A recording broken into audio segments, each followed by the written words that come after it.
9, 12, 10, 28, 2, 23. This is the DSR Podcast. Hello and welcome to Deep State Radio. I am David Rothkopf, your host, and we are joined today by a great group to talk about a really important subject. First of all, we have, as ever, our friend and intellectual leader, Rosa Brooks of Georgetown University Law Center. How are you doing, Rosa? Just peachy, David. Just peachy. We are also joined today by two other great friends. One is Rula Jebreal, a foreign policy analyst, author, and visiting professor at the University of Miami. And I see behind you there, Rula, your book, Genocide, which I understand is a bestseller in Italy. So congratulations for that. Thank you. Thank you. Thank you. And we have also with us our friend Shibley Telhami, who is the Anwar Sadat Professor for Peace and Development at the University of Maryland. He's also a non-resident senior fellow at the Brookings Institution. How are you doing today, Shibley? Good to see you. Thank you. So clearly the reason I've gathered you all here for the benefit of our listeners is that as the UN General Assembly meets, once they've gotten over the shock of the bizarre rambling remarks of the US president yesterday, the primary sort of substantive theme really turns to the fate of Palestine and the conflict that is currently engulfing it.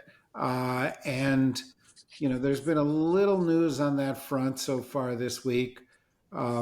President Trump met with Gulf states yesterday and said he would oppose the annexation of the West Bank, something that I know that many in the region feared might be announced by Bibi Netanyahu when he speaks on Friday. Still could be, of course, since he tends not to listen to anybody. We also had, of course, Trump, on the other hand, not saying anything particularly constructive with regard to Palestine or Gaza yesterday. And we have a number of states recognizing the Palestinian state. In fact, almost every country in the world, with very few exceptions, recognizes the Palestinian state right now. And I think I'd like to start there. Let me start with you, Rula. Given the horrific experiences that have befallen Gaza recently, given the shift in global public opinion, are we at a turning point of any sort in terms of how the world approaches this conflict? Has anything really changed? So I have two answers to that. There's an answer from the point or standpoint of the global South versus the global North. The global South have been very active in trying to use any leverage, including the tools of the laws.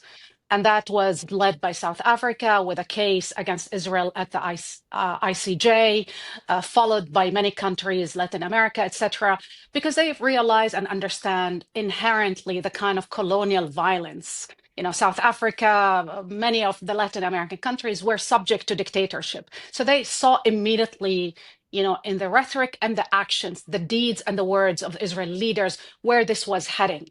But also they saw something else that I think now everybody sees, which is the complicity of the West, European countries, many of the European countries, the United States, that continue to supply weapons in violation of their own laws, the Leahy Law or international laws that prevent them actually, and should obligate them to stop delivering any kind of weapons after the scenes of the massacres. You know, this is the first genocide that is the most televised, the most documented, and yet there's no action and no reaction from the global North, from Western democracy.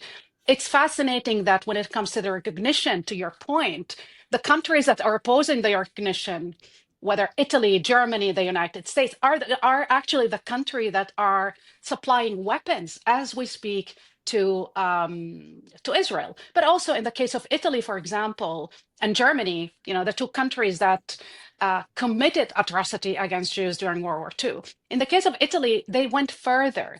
They're hosting in their own countries training of Israeli pilots, especially in Sardinia.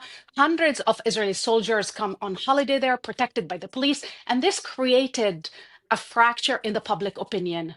Millions went to the streets in these 2 years across European countries, from England to Madrid to London to Rome, everywhere, because they recognize in the effort of the global south something that actually want to embrace.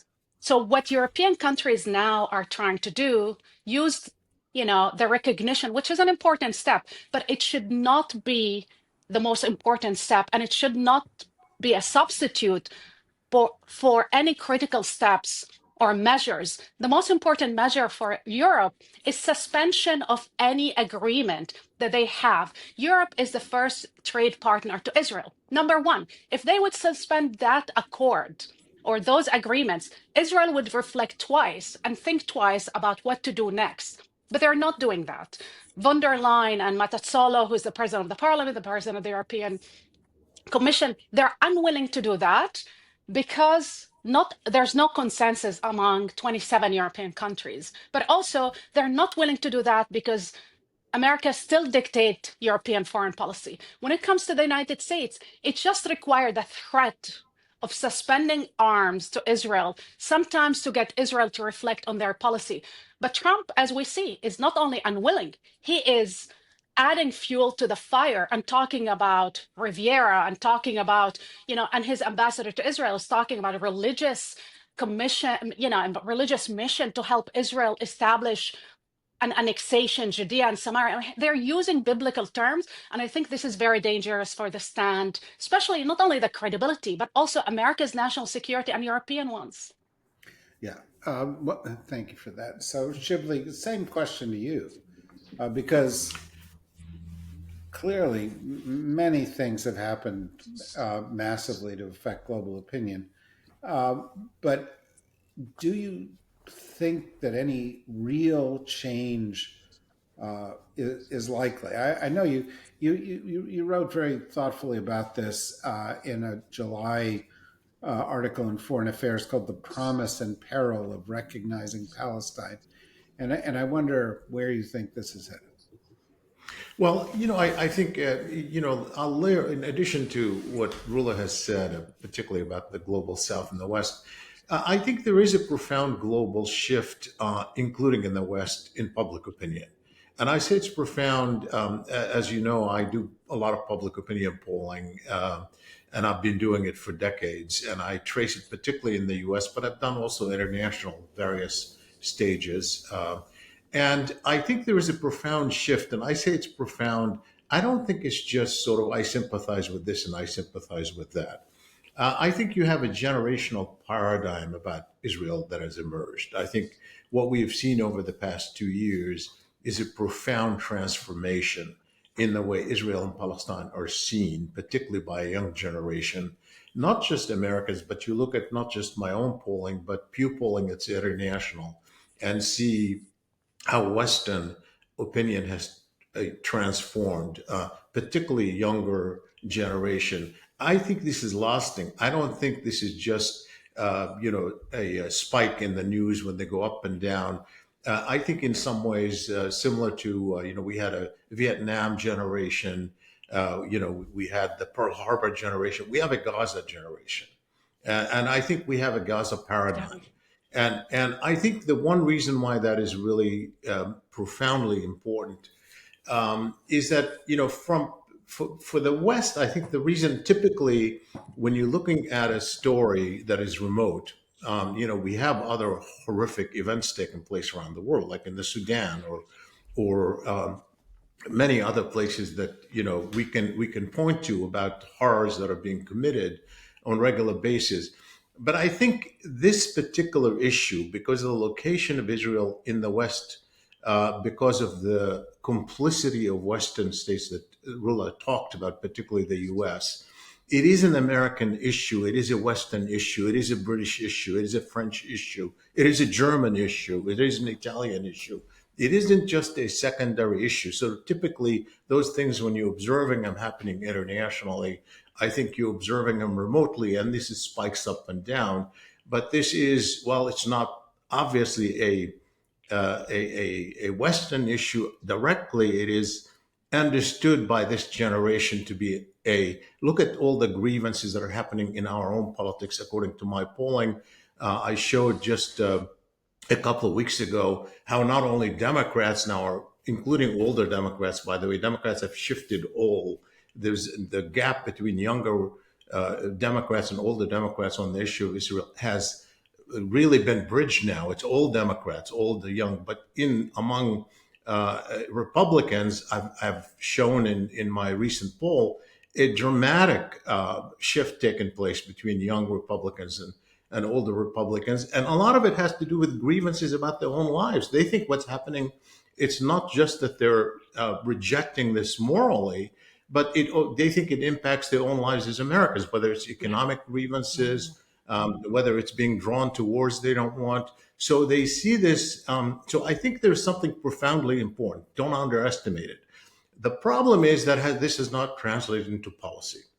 I mean, look at, for example, you mentioned, Trump's speech, which obviously was scandalous. It's much more than embarrassing. People use the term embarrassing. It was scandalous. It is disastrous. And he takes on the UN, and his popularity at home is about 39%, at least according to YouGov's poll. And the UN has 57% approval ratings among Americans.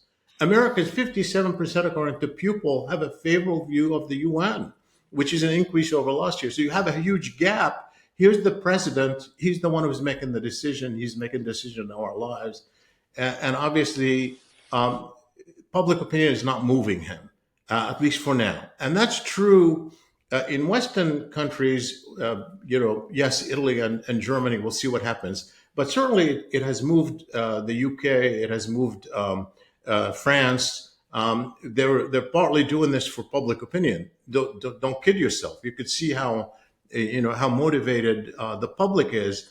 But on the other hand, is this just a smokescreen to absorb public opinion? That's the problem. So the gap, while I think there's a profound shift taking place at the level of the public, I have not seen that impacting policies in a meaningful way. By meaningful, yes, recognizing Palestine is meaningful. That's why Netanyahu is opposing it so dramatically. It does mean something. It has consequences, legal consequences, economic consequences. Yes, but is this if you have the international community not able to stop what now many people, if not most, see as genocide or ethnic cleansing underway, and taking no steps to stop it, because the killing is going on every single day despite the protestation of years. If you cannot do that, even now in the moment, how are you going to implement a Palestinian state? And so is this just a meaningless step to absorb, or will the international community follow with more steps? That's the big question. Okay. So, Rosa, Shibley got at something that I wanted to pose to you. U.S. policy towards Israel has been pretty stable within certain parameters, Democrat to Republican. But it does seem to me to be generational, and it does seem to me to be changing.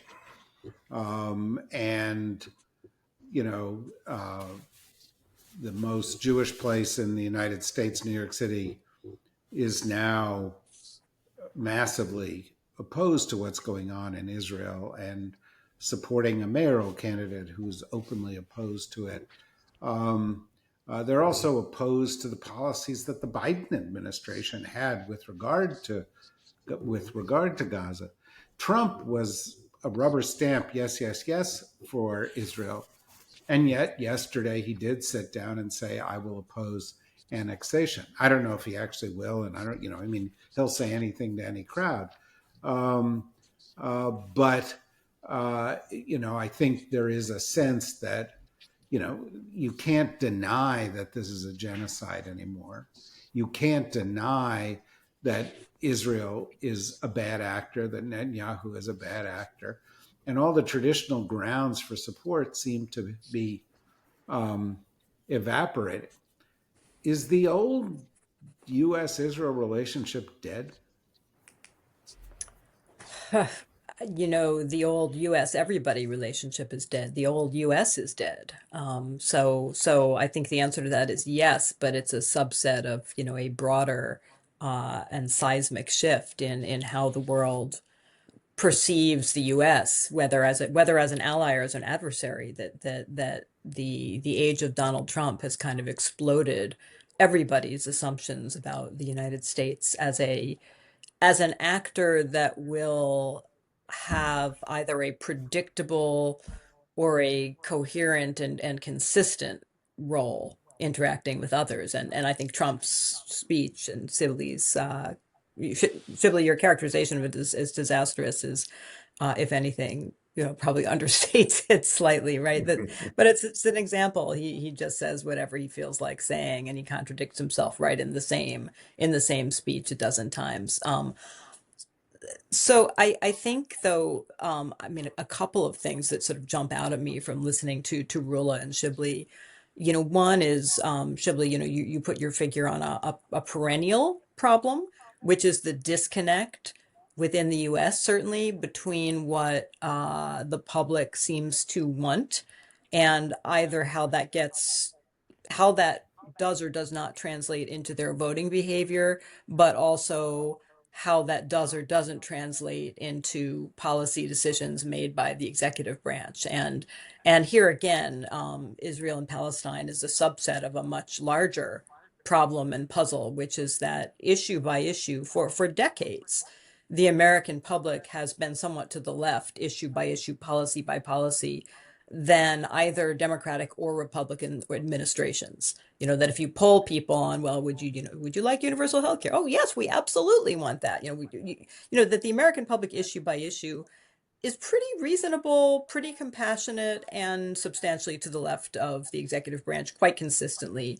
no matter which party controls the White House. That remains true. I think the problem is both that doesn't reliably translate into voting behavior for all kinds of reasons, that people don't quite grasp the connection between their policy preferences and what a candidate is saying, or they're going for whoever's most charismatic, or they're just they're voting on the pocketbook issues as they understand them, and their instincts about things that happen far away just don't matter to them that much when they vote. But then also, that there's even more so, and partly for that reason, the fact that Americans say this or that in polls really doesn't necessarily move the needle. I mean, and we saw that, going back many, many years. I'm thinking about, for instance, at the height of the Iraq War, when very large majorities of the American public were saying, this is terrible. Why are we doing this? Stop. But it took years for that to actually unwind as a matter of U.S. policy. I'm not feeling like, oh, well, this is going to lead to a sea change in US policy, even though I think you're absolutely right that there has been a sea change and it's generational. And I don't think we're going to see it going back for at least a generation in terms of how Americans feel about Israel. That I think at this point it is very widely viewed, with the exception of a sort of shrinking conservative group, as an irresponsible actor, as an actor that is committing atrocities at this point, and not an entity that the U.S. should be blindly supporting, and perhaps not even supporting at all. That sea change is real, but I don't know that it's going to make a difference in terms of policy. That being said, and here's the only bright side I'll pull out, and Shibley, this is something that you hinted at the very end of the foreign affairs piece that David just mentioned. Trump's very inconsistency, incoherency, will be polite and say it, mercurial qualities, maybe the one hope that we have, right? That Trump, for better or for worse, really doesn't care about being consistent. It really pisses him off when he thinks that somebody is playing with him. Um, he any other president would hesitate to do a complete about face on any issue. And yet, as we've just seen on Trump's pronouncements about Ukraine, for instance, and Russia, anything goes, right? We're total 360s, 180s, whatever. We spin around.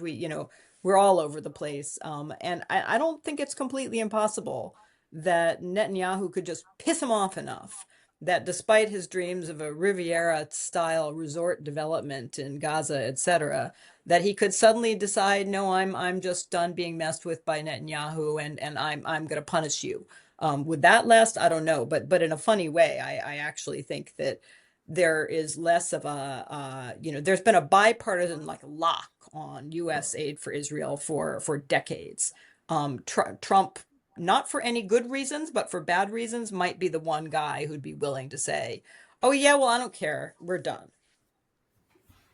All right. So I'd like to get to a couple of rounds of questions for all of you, maybe somewhat briefer answers so I can get to a couple of rounds. But this is the moment in the podcast where we say to everybody who's listening in the general public that we're really glad you could join us. And if you want to listen to the bonus content in our podcast, what you should do is go and become a member for a couple of bucks a month. That supports what we're doing. If, however, you are already a member, all you have to do is stand by and you will join us for that part of the podcast. For now, thanks to everybody who's not a member, and stand by to everybody who is a member.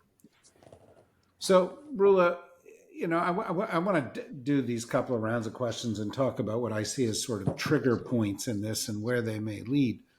But I begin that with a caveat, right? Genocide has taken place in Gaza.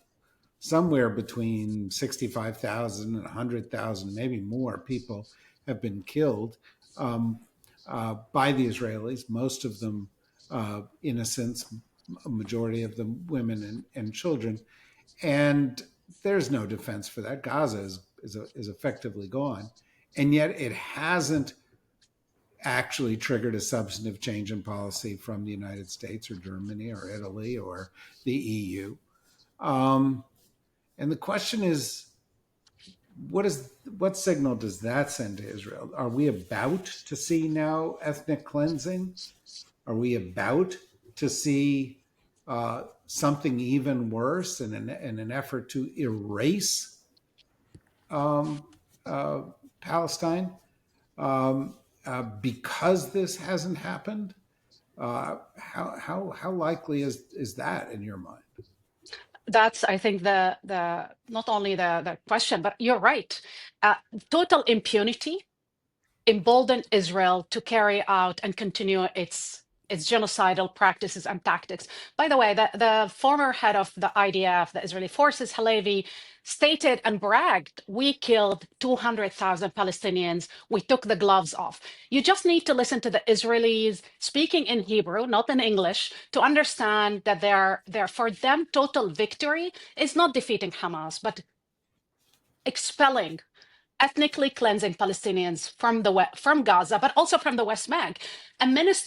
An Israeli sitting minister in the Netanyahu government from his own party, yesterday on national television said, our objective is to expel Palestinians from Gaza. So she's saying clearly that the genocide is in service of ethnic cleansing. It's not that they want to kill all the Palestinians, they want to kill enough to kick them out. And then they will basically bring those kind of policies to the West Bank, because the ultimate goal is to create a dominant Jewish state on the entirety of the land. There's two elements that for me are fascinating.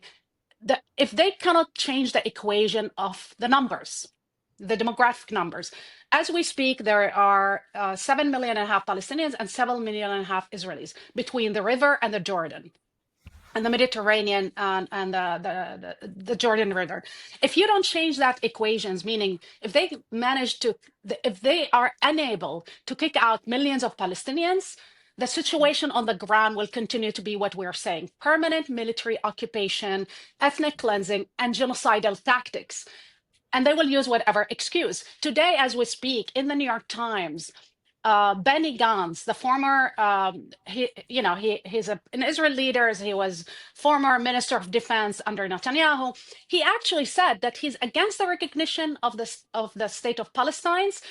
His whole argument that there is a political consensus in Israel on the left and on the right against the Palestinian state. What he omitted to say that there is an ample consensus for annexation. I don't think Trump will be able to stop the annexation. I think they're talking and using. I mean, as we speak, Trump is now sanctioning the ICC, the judges, the jurists, anybody that is willing to use peaceful tools of the law to seek justice for Palestine or seek a diplomatic solution. And by doing so, he is emboldening the Israelis. I mean, you have the prime minister of Israel is going around the region saying that he controlled the United States of America. He said that to the Qataris. He said that to the Emiratis. He said that to the Jordanians, to their face. He said, I don't care what you do. I don't care about what Europeans do. We control the United States. By saying so, what he is de facto saying, we're above the law, even an American law, because de facto we control the foreign policy agenda and dictate the foreign policy agenda of the United States. I think that kind of hubris and arrogance is leading to the mass murder of Palestinians, to the ethnic cleansing, to the terrorism of settlers against Palestinians, but also to the whole idea of, delusional idea of Israelis that they can continue to live now as an occupying state, as a genocidal state, as an apartheid state, and think there will never be consequences. My fear, and I just want to conclude that my fear, they're not only losing European partners and the public opinion in the West, there will be a political price. It might not be tomorrow or in 2 years, but the political price is coming. You know how we see that? After Kamala Harris lost the election, when people, there was a poll, I think it was, tell me if I'm wrong, Shibley, it was a poll conducted by IMAU, which said 29% of the people who did not vote, 25% didn't vote for the economy, 29% didn't vote because they didn't want, because of Gaza, basically, because they felt that the unconditional support of Biden-Harris towards Israel prevented them to vote. And I think we need to look at these polls. In the UK, Starmer will lose the election because of Gaza. Make no mistake, he will lose the elections because of Gaza. And the next prime minister will be a fascist one. But Gaza is a determining factor in winning and losing the elections as we speak now. Yeah, I think that's true. And I will come back to that in a second, perhaps when I talk to Rosa. But Shibley, another one of these triggering things that's on my mind, obviously, is annexation. And as I talk to people throughout the region, they're afraid that it's going to happen. The reason it came up in the meeting with Trump is they're afraid that it's going to happen. My sense is that if it happens, the Abraham Accords are over. I think the countries in this region are going to have to pull the plug on that and do a reset at a level that they haven't done in the course of this genocide. In part, they haven't done it in the course of the genocide because they felt they had a role to play providing aid. But this might be a bridge too far. Or am I overstating their resolve? I have a slightly different view, and that is that Israel in effect already annexed the West Bank. It's acting as though, it hasn't applied laws to everything in the West Bank, but in effect, as I have argued in my book with co-authored, co-edited book with colleagues, it's a one-state reality already. Israel, in effect, controls the West Bank, and Gaza had even controlled it prior to occupation. It is a one-state reality. I think the legality of whether Israel annexes or not does not change from the international perspective. So Israel annexed the Golan Heights, but nobody recognizes that in the international community. It doesn't change the facts under international law, doesn't change the international position on what these territories are. And honestly, it might change the dynamics internally within Israel. It might anger people for the symbolism that comes with it, particularly in the Arab world, and particularly the UAE, because the UAE, I think the problem is when they decided to have the Abraham Accords at a time when, in fact, there was nothing to show for diplomacy. They saved the Trump administration, honestly, by offering them the Abraham Accords. They basically said, we prevented Israel from declaring annexation. That's the one thing that they said. They didn't stop even settlements. They didn't stop. They didn't get a commitment for two states, which was always the Arab position. But they said they stopped annexation. And so for them, it'd be really, really hard to kind of maintain that relationship. So it does have consequences. But I fear that this is all kind of secondary. What you need to stop is not whether Israel declares annexation or does not, is what Israel is doing on the West Bank. If you can't stop settlers from burning Palestinian homes and stealing lands and conducting pogroms in villages, it doesn't matter whether you declare annexation or not. If you can't stop, and right now, honestly, I worry about the West Bank. We shouldn't forget about it. Obviously, a lot is happening on the West Bank. Thousands of people have been killed and wounded, and thousands of prisoners have been taken in the past 2 years. What I worry about, though, immediately, of course, is the ethnic cleansing and the mass killing in Gaza. And this thing on the West Bank seems to be a distraction. I am extremely worried about that in the short term. And I think the question, with regard to Trump, honestly, I don't. The thing is that Trump has shown zero empathy with Palestinians. Think about it. When he's talking about ending the war, he says about release all the hostages. You hardly, maybe initially he used to say something about starvation and things like that. Yes, he doesn't even say that anymore. When he repeated his rejection of a Palestinian state at the UN, he said because it rewards Hamas. He's repeating Netanyahu's talking point on that. And so I don't. While I think that he's capable of doing the unexpected, and it might be personal. If I had to bet between a very manipulative man who's got influence on the outside versus the most manipulable president we've ever had, I would vote against the most manipulable president we ever had. So it's a frightening thought, but immediately I think we shouldn't get distracted by these, kind of legalities when you have a president of the United States who doesn't talk about international law. Nothing, no position he takes is based on international law. He disregards. It's not just on this issue. Think about all the other issues that we talk about and how he sees addressing Ukraine or addressing trade or addressing his claims to wanting territories from here and there. It's not based on international law. And so in that sense, I'm not sure that's going to be the issue that's going to move him. And there, I am obviously very pessimistic. I still think that he cares. It's not just about Netanyahu. Why he cares about Netanyahu, we don't fully understand at this point. I think something is going on here that we don't grasp beyond typical internal American politics, which is always there. It was there with Biden as well.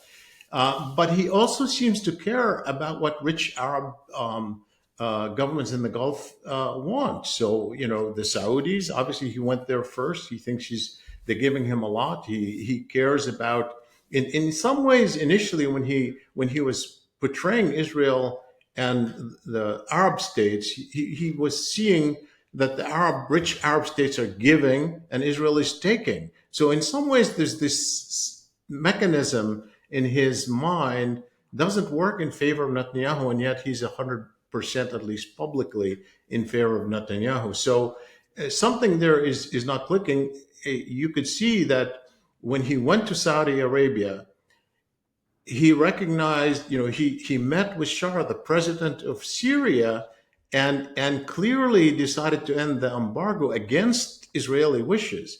And he ended the war with the Houthis, the American bombing of the Houthis, again without even consulting with the Israelis.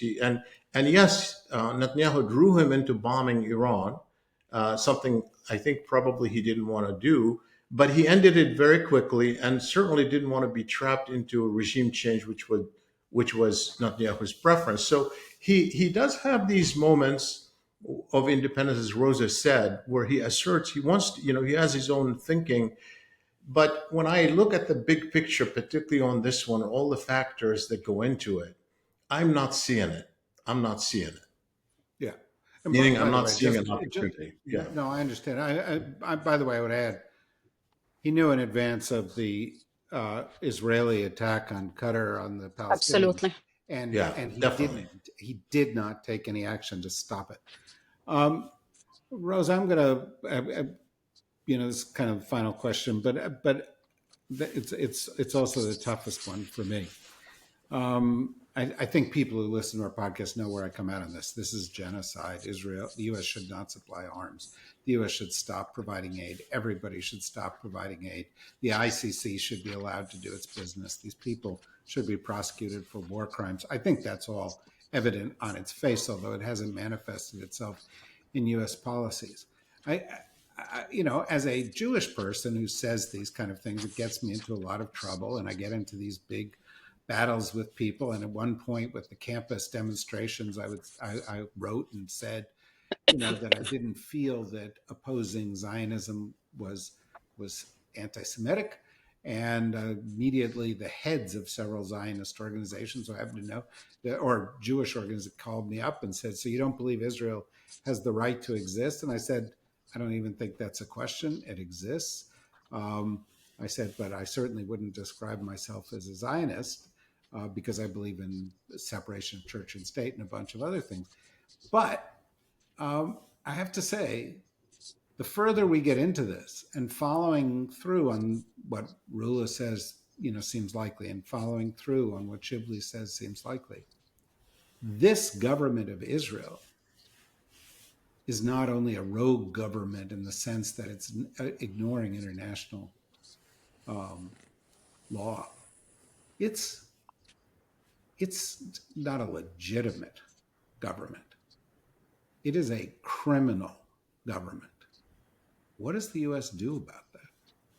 I mean, unfortunately, the U.S. is almost certainly going to do nothing about that. And I certainly, I don't mean to imply in my previous comments, Shibley, that I'm actually optimistic that Trump's mercurial nature will be to the benefit of Palestinians. It's unlikely. I think it's ever so slightly possible. But frankly, I don't think Biden would be doing anything much better. You're right. He certainly would not, right? You're Yeah, right. and so I don't when if your question is actually what could the U.S. do about it, Rula already gave us a list of things the U.S. could do about it if the U.S. wished to do something about it. But I see there's no particular reason to think that the U.S. is suddenly going to transform itself and start doing something it hasn't done under either party's control. All of a sudden, notwithstanding those shifts in public opinion that we talked about. This is a very dark moment in international affairs generally, right? And Shibley talked about this in the context of, Trump doesn't care about the law, that the sort of global edifice, absolutely imperfect and biased as it was in so many ways, that was built up in the wake of World War II. It was totally imperfect, but it was painstaking and it was better than what went before, I think we could probably say, right? For all its flaws, it beat the previous, oh, let's just go ahead and conquer anybody and slaughter anybody we feel like slaughtering, right? That was not a great era of human history. And we replaced it with the so-called rules-based international order. which was never as rules-based as we wanted to pretend it was, et cetera. But it wasn't nothing either. It did for many decades have some significant effect on restraining sheer power from trampling on people. And it's interesting. As I think, David, I've told you in the past about my all-time favorite boondoggle, in which I and a number of other people were funded by several foundations to wander around the world investigating the role of hypocrisy in international affairs, during which, of course, they sent us business class and put us in first class hotels. So all in all, it was a quite astonishing display on every possible level. But, the thing that of course strikes me in all of this is that we might denounce, for instance, the Biden administration as hypocritical when it comes to Israel and Palestine. We might denounce the Europeans as hypocritical, and they are. But there's something to be said for hypocrisy, right? The famous La Rochefoucauld line of hypocrisy is the homage vice pays to virtue. If you're a hypocrite, it implies that you have the capacity to be shamed. If you're a hypocrite, it means that it implies that you know what the right thing is. You're just not doing it. You're trying to hide it. The U.S. is not being hypocritical anymore. We're just right back to pre-Kellogg, pre-Ant Pact. The strongest does what the strongest feels like doing until somebody stronger comes along and says, no, do something different. That's where we are. It's a really, really bleak place to be. Just one final thought.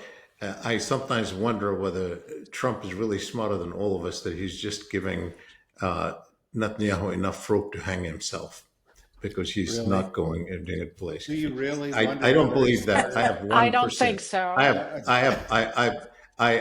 No, I don't. The truth of the matter is, no, I don't. No, I know. This is a turn of a phrase. Hey, Rula, is your book going to come out in English? I didn't find a publisher so far. I think, again, part of the whole thing, the fear. And I feel sad to conclude on this note. For many years, there was an iron dome in the media against criticizing Israel.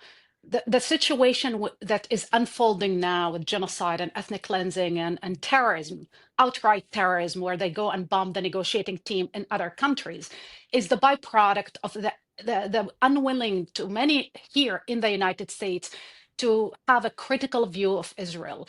David, you and I known each other for a long time. In 2014, at one of the wars, I criticized our media role, and it didn't improve much. But I think in a democracy, if you want to keep it a democracy, you have to be able to exercise your First Amendment right to criticize policies. Yet that was prevented, forbidden, and somehow as if Israel was this entity you're not allowed to criticize. And I think this fostered a climate where Israelis and leaders thought, you know what? We have this iron dome that we use against the missile, but we have this iron dome in America to use against any criticism, and led to this delusional moment. And I think the climate of fear, the climate of threats and intimidation is real.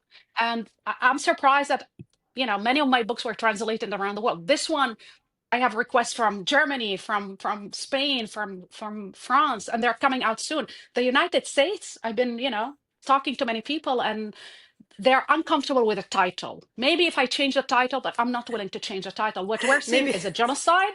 So I will translate it on my own. Maybe if you just changed it to something like "Be Nice, United States," that would be okay. Exactly. Yeah. Or do I care? Or do you care? Or something like that. Yeah.